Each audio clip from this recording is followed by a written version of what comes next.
Bonjour à toutes et à tous et bienvenue dans ce webinaire organisé par Kiro. Je suis ravi de vous retrouver aujourd'hui pour vous accompagner sur ce thème qui nous interroge tous, les heures de délégation. Dans un premier temps, j'espère que vous m'entendez tous bien et que vous voyez aussi bien le support afin de pouvoir commencer. Super. Et donc, avant de rentrer dans le vif du sujet, on va commencer par une brève présentation de qui nous sommes, donc Kiro, à savoir que le support de formation, enfin le support de présentation vous sera envoyé à la suite de ce webinaire. Donc, pour commencer, Kiro.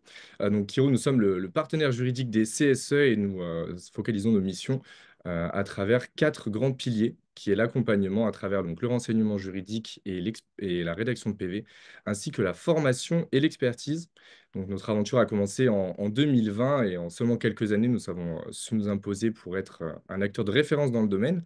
Et aujourd'hui, nous accompagnons plus de 450 CSE à travers le monde. Hop, je vous demande juste un petit instant pour un petit problème technique.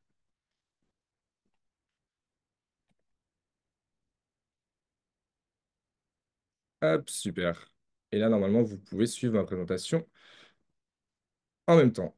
Et donc voilà, donc nous sommes une équipe de 30 personnes basée principalement sur Montpellier, composée de différents pôles, dont un pôle juridique composé de juristes formateurs dont, vous l'aurez compris, je fais partie. Et tout au long de cette présentation, n'hésitez pas à poser vos questions en direct sur le chat et j'y répondrai avec plaisir à la fin de cette présentation. En tout cas, c'est tout bon. Nous allons pouvoir commencer à rentrer dans le vif du sujet en se posant une première question. Qu'est-ce que les heures de délégation? Donc, en tant qu'élu, donc élu CSE, délégués syndicaux, vous avez déjà accès à des heures de délégation. Donc, ce sont des heures que l'employeur doit accorder aux élus pour réaliser leur mission. Donc, les missions qui peuvent être diversifiées selon, bien évidemment, les mandats que vous allez avoir. Ce sont des heures qui sont payées par l'employeur, exactement au même seuil que les heures classiques de travail. Donc, elles ne sont pas majorées et elles ne sont pas sous-payées non plus, elles sont payées au même taux. Et c'est des heures qui peuvent être aussi prises pendant un arrêt maladie avec l'autorisation préalable du médecin traitant, puisque l'arrêt maladie suspend le contrat de travail, mais ne suspend pas le mandat de représentation. On pourra rentrer plus dans le sujet si besoin. Et donc, nous allons commencer par le premier conseil relatif aux heures de délégation, qui est de vérifier si on a le bon nombre d'heures de délégation. Car oui, comme vous le savez, quand arrive en mandat, on va avoir un certain nombre d'heures de délégation qui va nous être accordé, mais il est toujours important de vérifier si le nombre d'heures accordées correspond réellement avec le nombre d'heures auxquelles nous pouvons bénéficier. Donc, dans un premier temps, il serait intéressant de vérifier ce que prévoit le Code du travail. Donc, comme vous pouvez le retrouver sur cette slide, sur la partie gauche, il y a un extrait donc, du Code du travail à l'article R 2314-1 qui va déterminer en fonction de l'effectif de la société un certain nombre d'heures de délégation par nombre de titulaires. Ce qui va permettre de nous donner un certain nombre, un contingent d'heures par élu et par tranche d'effectifs. Et ce contingent-là ne pourra en aucun cas être diminué. Donc il faudra toujours respecter, pour exemple, dans une entreprise entre 50 et 74 salariés, on devra respecter 72 heures de délégation au total, donc réparties sur 4 titulaires, potentiellement plus, potentiellement moins. Cela dépendra bien évidemment du protocole d'accord préélectoral. Voilà, la première norme à vérifier sera le code du travail. Il sera aussi bien évidemment important de vérifier si dans l'entreprise, vous avez des accords collectifs, une convention collective ou un protocole d'accord préélectoral qui pourrait permettre de déterminer un nombre d'heures de délégation supplémentaires, voire inférieur par nombre d'élus. Toujours, j'insiste, en respectant ce contingent posé par le code du travail. Pour vérifier si vous avez aussi le bon nombre d'heures de délégation, et ça pourrait être intéressant aussi de vérifier par le biais des anciens élus pour essayer de comparer et voir si vous disposez du même nombre d'heures de délégation, à savoir que si l'entreprise a effectivement changé d'effectif, cela pourrait être amené à différer. Nous allons donc pouvoir passer au deuxième conseil, qui est réfléchir à une répartition équitable des heures de délégation. En effet, dans les entreprises, nous n'avons pas forcément à avoir la même organisation d'une entreprise à l'autre. Donc, il pourrait être intéressant de vérifier si justement la répartition est assez équitable entre les différents titulaires, voire même avec les suppléants qui, eux, n'ont pas d'heure de délégation. Donc, dans un premier temps, début de mandat, il serait intéressant de réfléchir aux différentes missions que vous allez rencontrer et de réfléchir à une répartition qui pourrait être cohérente entre les différents titulaires et potentiellement en incluant les suppléants, en mutualisant les heures de délégation. Donc réfléchir à un partage des heures, si on a aussi un échec de négociation d'heures de délégation supplémentaires, car voilà, l'employeur est obligé de vous donner le minimum légal, pour autant il est possible de négocier et d'avoir plus d'heures de délégation, notamment pour des postes spécifiques comme le secrétaire au CSE ou le trésorier au CSE, qui peuvent avoir des missions, davantage de missions et qui pourraient bénéficier donc d'heures de délégation supplémentaires après négociation. Peut-être aussi privilégier voilà, certains rôles pour le don d'heures de délégation, pour la mutualisation. Et il est aussi possible, bien évidemment, pour ce don d'heures de délégation, de donner autant d'heures qu'on le souhaite. Cependant, on ne peut pas effectuer plus d'une fois et demie son crédit d'heures. C'est-à-dire, pour exemple, pour un élu qui aurait 20 heures de délégation par mois, qui se verrait offrir, recevoir donc l'entièreté des heures de délégation d'un collègue, il ne pourrait par mois pas prendre plus de une fois et demie son contingent. C'est-à-dire que quand bien même l'élu titulaire recevrait 20 heures de délégation, il ne pourrait pas prendre plus de 30 heures de délégation par mois, une fois et demie son contingent. Concernant la mutualisation, il est important d'informer l'employeur au maximum 8 jours avant l'utilisation, afin d'avoir justement voilà, un suivi de ces heures de délégation et de l'ensemble de ces éléments. C'est une décision n'est pas collégiale, c'est-à-dire que vous pouvez individuellement décider de donner tout ou partie de vos heures de délégation à un élu titulaire ou un élu suppléant. Ce n'est pas une décision qui doit passer par une réunion CSE. Nous allons donc pouvoir passer au conseil numéro 3, qui serait de faire un tableau de suivi des heures de délégation. Pourquoi faire un tableau de suivi des heures de délégation? Tout simplement pour s'organiser et pour avoir une meilleure visibilité de la répartition des heures de délégation. Ça peut être un tableau qui peut être individuel pour chaque élu titulaire, mais ça pourrait être un tableau qui pourrait être collectif à l'ensemble du CSE, à l'ensemble des délégués syndicaux, pour essayer de comprendre un petit peu mieux voilà, la répartition entre les différents titulaires et essayer de comprendre voilà, comment les heures de délégation sont utilisées. Ce tableau de suivi permettra justement de suivre l'utilisation des heures, de vérifier la répartition et de surtout connaître le montant, le nombre d'heures de délégation qu'il reste à la fin du mois pour pouvoir optimiser la gestion sur l'année et éviter de perdre les heures de délégation non prises sur un mois. Nous allons donc pouvoir passer au conseil numéro 4, qui est la conservation des informations euh, et de l'utilisation des heures de délégation. Lorsque vous allez utiliser vos heures de délégation, vous n'avez pas de compte à rendre. Vous êtes totalement libre sur l'utilisation de vos heures de délégation et vous pouvez effectuer l'ensemble des missions qui vous semblent pertinentes sans autorisation préalable ou sans vérification. Vous êtes vraiment maître de la gestion de vos heures de délégation. Cependant, l'employeur qui souhaiterait contester l'utilisation potentiellement à tort des heures de délégation pourrait le faire. Cependant, dans un premier temps, il a l'obligation de payer les heures de délégation qui sont légitimement prises, qui ne dépassent pas le contingent mensuel euh, par titulaire. Donc, il a l'obligation de payer les heures de délégation et de les contester dans un second temps s'il le souhaite. S'il le souhaite, étant donné qu'il y a une présomption de bonne utilisation des heures de délégation, ce sera à l'employeur de justifier, de prouver que vous avez à tort utilisé vos heures de délégation. Donc voilà, conserver les informations sur l'utilisation des heures de délégation permettrait d'avoir des faisceaux d'indices, permettrait d'avoir un bref rappel de ce que vous aviez effectué sur ces heures de délégation il y a un mois, 2 mois, 3 mois, voire un an à l'avant, un an passé. Ça permettrait voilà, d'avoir une visibilité et de pouvoir potentiellement contester davantage cette contestation en justice. Sur le conseil numéro 5, veillez à ne pas se laisser imposer un cadre trop strict par l'employeur. En effet, comme je l'ai précisé juste avant, vous êtes libre dans l'utilisation de vos heures de délégation. C'est-à-dire que vous pouvez prendre, quand bon vous semble, des heures de délégation, et vous pouvez faire ce que bon vous semble pendant ces heures de délégation. Donc, il faudra être vigilant pour ne pas accepter de prendre ces heures de délégation qu'à des moments bien spécifiques, lorsqu'il y a par exemple moins de travail, d'essayer, voilà, vous avez vraiment la main sur vos heures de délégation, et donc il faudra toujours le prendre en bonne intelligence. C'est toujours ce principe de bonne intelligence qui va régner. Cependant, voilà, vous n'êtes pas forcé de prendre vos heures de délégation uniquement quand il y a moins de travail ou quand l'employeur vous le demande. Pourrait être constitutif d'un délit d'entrave, donc il est bien important de préciser que vous avez la main justement sur l'usage de ces heures de délégation. Notamment, il faut pouvoir réagir pour les situations d'imprévu, notamment si vous avez un salarié qui vient qui vous contacte en urgence relatif à une actualité dans l'entreprise, vous devriez pouvoir prendre vos heures de délégation quand bon vous semble pour pouvoir réagir de la meilleure manière possible. Il est aussi possible, bien évidemment, de fractionner ces heures de délégation. Un employeur ne pourrait pas vous obliger à prendre l'entièreté de vos heures de délégation sur 1 ou 2 jours d'affilée. Vous pouvez prendre autant d'heures de délégation, enfin, vous pouvez prendre dans la limite de votre contingent autant d'heures de délégation sur la périodicité qui vous semble la plus adéquate. Il est bien évidemment possible de définir ensemble, donc le CSE et l'employeur, un délai de prévenance pour une meilleure organisation des services du service dans l'entreprise. Cependant, cela ne peut pas être imposé. Voilà, dans le Code du travail, il n'y a pas d'exigence qui est posée sur ce terrain-là. Suite à une négociation, il serait possible de mettre en place voilà, de mettre en place un délai de prévenance pour une meilleure organisation. Cependant, le délai ne doit pas être doit être suffisamment court. Un délai d'1 mois, par exemple, par la Cour de cassation n'a pas été retenu et a été considéré comme beaucoup trop long. Nous allons donc pouvoir passer au conseil numéro 6, qui serait prioriser les sujets et lister les rendez-vous dans l'année. En effet, sur une année, vous allez pouvoir rencontrer différents événements et il serait intéressant d'avoir une projection sur l'année pour pouvoir anticiper la prise des différentes heures de délégation.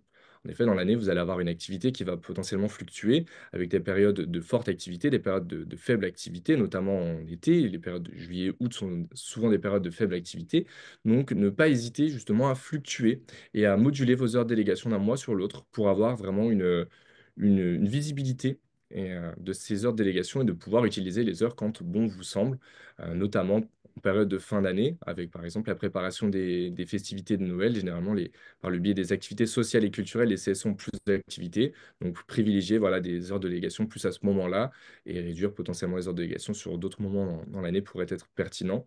Donc, ne pas hésiter vraiment à faire une projection sur l'année, notamment lorsque vous avez aussi des formations qui sont amenées à tomber sur l'année. Cela peut être pertinent. Sur le conseil numéro 7, l'utilisation des heures de délégation avant qu'elles n'expirent. Cependant, voilà, bien qu'il soit intéressant de prévoir ces heures de délégation sur une année, il peut quand même être intéressant de vérifier que ces heures de délégation ne se périment pas. En effet, nous l'avons vu par le biais justement d'un tableau de suivi, cela permettra d'avoir une visibilité des heures restantes, puisque ces de délégation ont une durée de vie de 12 mois glissants. C'est-à-dire que des heures de délégation non prises sur le mois de mai 2025 pourront être utilisées jusqu'au mois de mai 2026. Pour autant, passé ce délai-là, ces heures de délégation ne pourront plus être utilisées, seront perdues. Donc il est important, par le biais notamment de ce tableau de suivi, de vérifier les heures de délégation qui sont justement prises et de vérifier si justement nous pouvons les utiliser avant l'expiration de ces heures. Et donc, si ces heures ne sont pas utilisées dans un mois, ne pas hésiter à les reporter et à privilégier justement l'utilisation de ces heures avant l'expiration de ces dernières, puisque ces heures, donc, je le rappelle, périment au bout de 12 mois et périment aussi par la fin du mandat. Donc, il peut être intéressant de bien être vigilant sur ces points et ne pas hésiter voilà, à renforcer l'usage des heures de délégation si vous arrivez en fin de période, notamment en allant à la rencontre des salariés ou voilà, en fonction des activités qui pourraient être inhabituelles de pouvoir gérer, d'avoir une certaine flexibilité sur ces activités.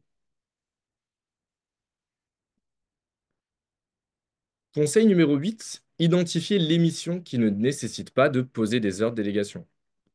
En effet, vous avez un droit, vous avez cette possibilité de poser des ordres de délégation pour vous aider dans vos missions. Cependant, toutes vos missions ne sont pas sujettes à des heures de délégation. Vous avez bien évidemment des missions pour lesquelles vous êtes rémunéré en temps de travail effectif qui ne seront donc pas imputées sur votre crédit d'heure de délégation, comme notamment accompagner un salarié à un entretien préalable en vue d'un éventuel licenciement. Cela est considéré comme étant du travail effectif temps de travail effectif, c'est-à-dire que votre rémunération sera maintenue et vous n'aurez pas à poser des heures de délégation. C'est aussi le cas des formations économiques, formations SSCT, les formations obligatoires à destination du CSE en début de mandat. Ces formations ne sont bien évidemment pas imputées sur le crédit d'heures de délégation, mais sont rémunérées comme étant du travail effectif. Au fil de votre mandat, vous allez pouvoir être confronté à différents sujets, notamment des sujets potentiellement graves, donc notamment la recherche voilà, de mesures préventives en vue de situations d'urgence et de gravité suite à un accident de travail, de dangers graves et imminents. Donc ça, voilà, ce sont des éléments qui ne seront non plus pas imputés sur les heures de délégation.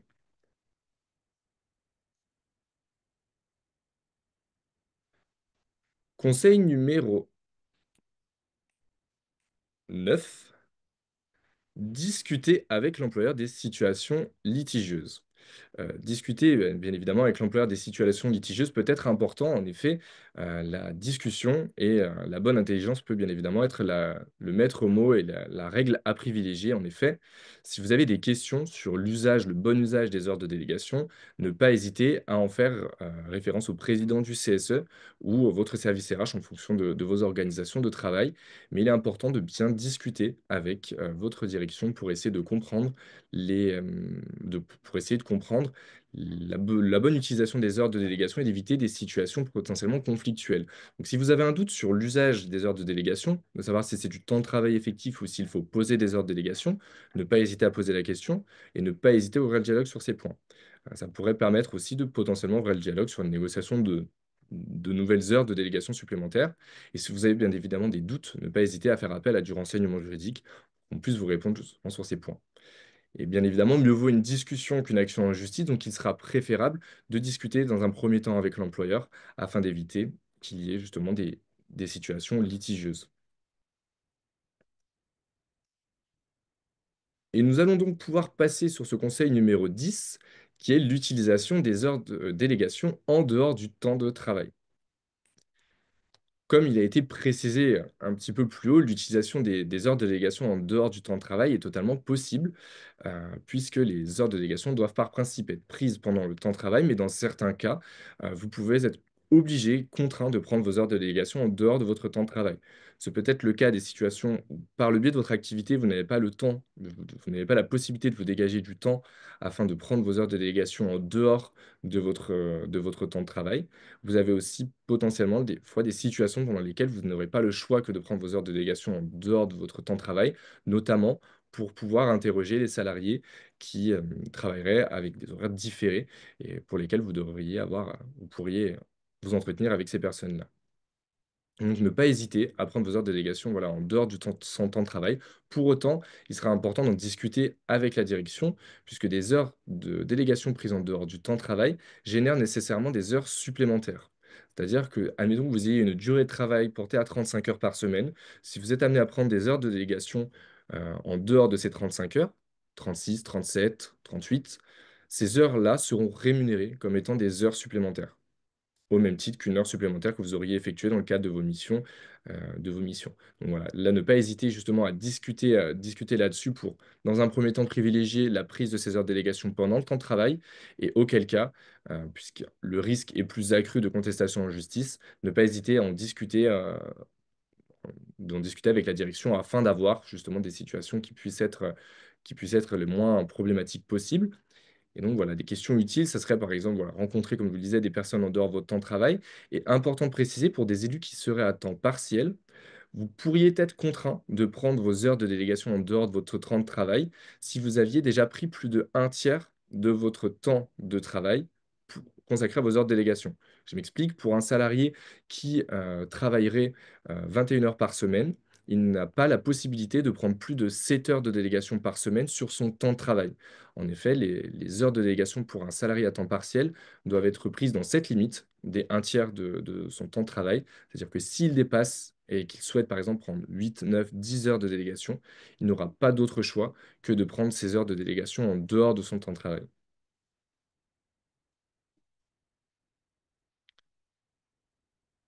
Je vois qu'il y a des questions. En tout cas, je vous remercie pour cette présentation. Donc, nous allons arriver voilà, à la fin. Je vais simplement voilà, répondre dans un premier temps, bien évidemment, à vos questions. Hum, Nous allons donc pouvoir y répondre.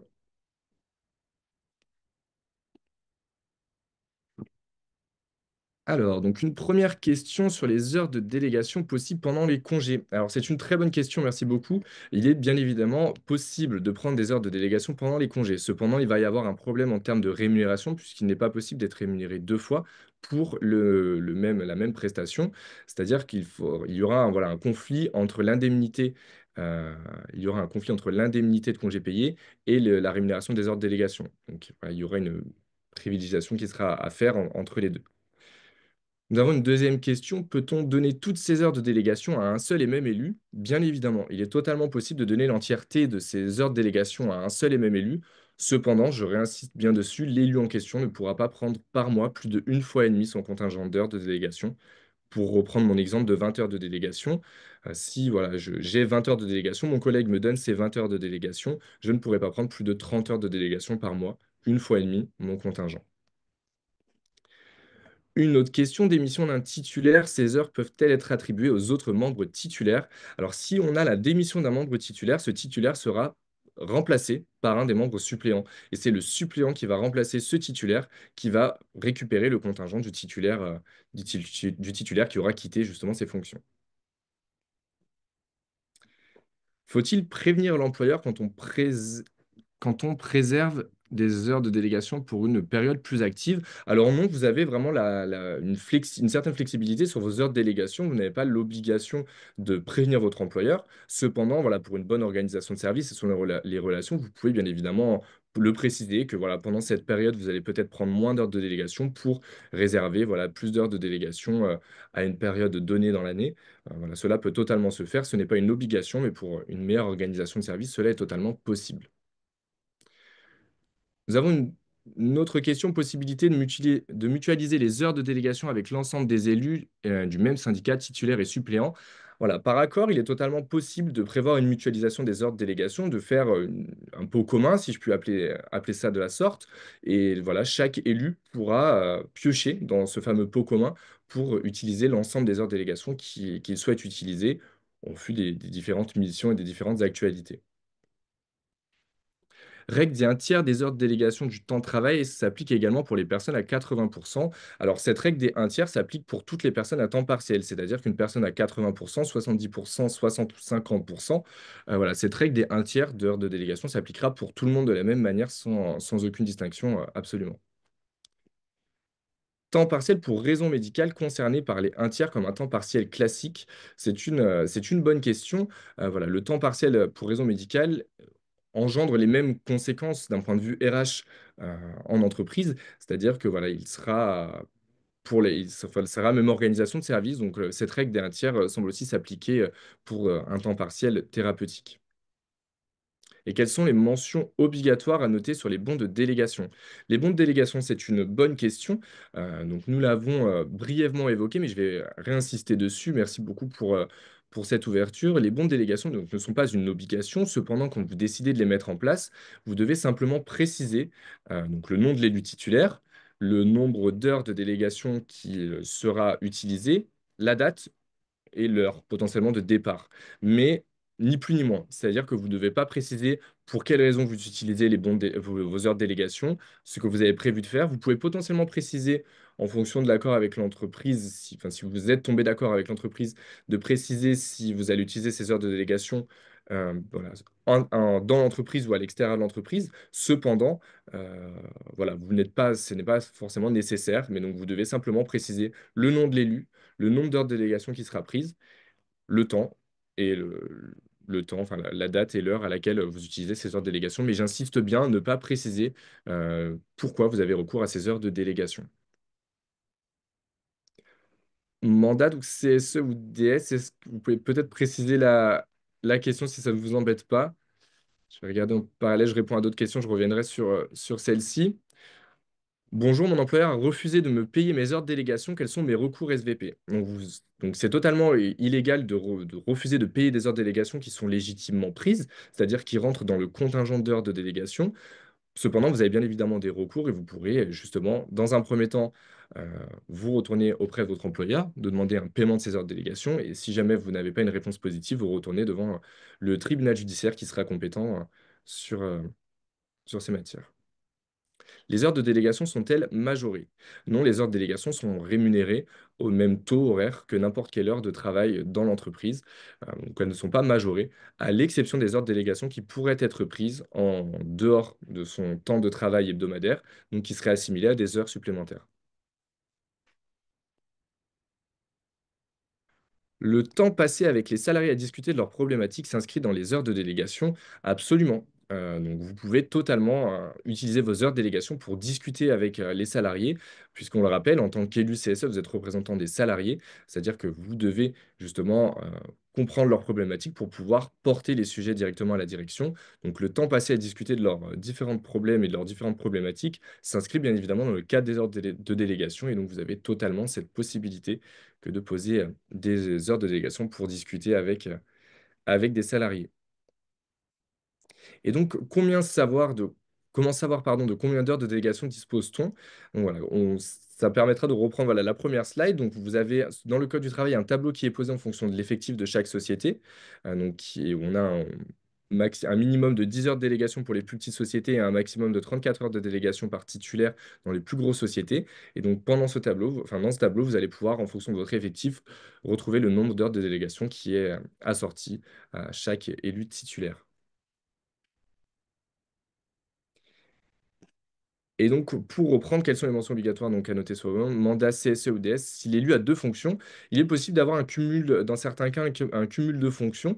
Il y a bien évidemment des cas à respecter, mais il est totalement possible d'avoir un cumul de fonctions et donc d'avoir deux contingents d'heures de délégation qui s'ajoutent, puisque vous allez potentiellement avoir double mission. Donc, il est totalement possible d'avoir ce cumul-là et ça me permet de rebondir sur justement cette mutualisation des ordres de délégation qui peut, dans certains cas, être utile et qui est pratiquée dans certaines entreprises afin de favoriser l'investissement de l'ensemble des membres du CSE et de l'ensemble des membres d'un syndicat afin de pouvoir utiliser les ordres de délégation de la meilleure manière qu'ils soient. Je vais vérifier si nous avons d'autres questions. Je ne pense pas. Je pense qu'on a arrivé au bout de ces questions. Et donc, avant de nous quitter, je tiens à vous rappeler voilà, que chez Kiro, nous sommes là pour vous accompagner au quotidien. Donc, que ce soit à travers l'accompagnement juridique, la formation CSE, la rédaction de PV de réunion et encore l'expertise. Donc, si vous souhaitez aller plus loin ou échanger sur des besoins spécifiques, n'hésitez pas à nous recontacter. Je vous mets voilà, les coordonnées de notre chargée de compte, chargée d'accompagnement, Caroline, qui se fera un plaisir de vous répondre sur l'ensemble de vos questions. Je n'ai plus qu'à vous remercier pour vos interactions et vous souhaiter une excellente journée et à bientôt.